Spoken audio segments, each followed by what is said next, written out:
Hi guys, if you're encountering the MsEdgeWebView2.exe Application Error in Windows 10 or Windows 11, try running a few commands to resolve it quickly.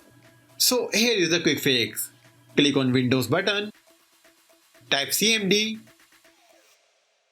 and run the command prompt as an administrator.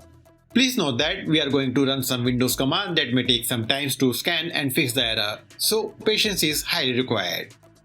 Once open, type the following commands: dism /online /cleanup image /scan help.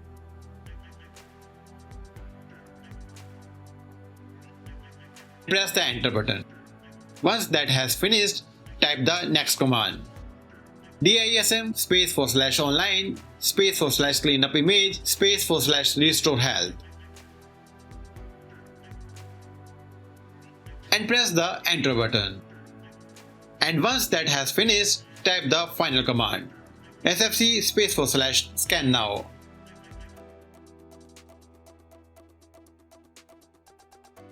And press the enter button.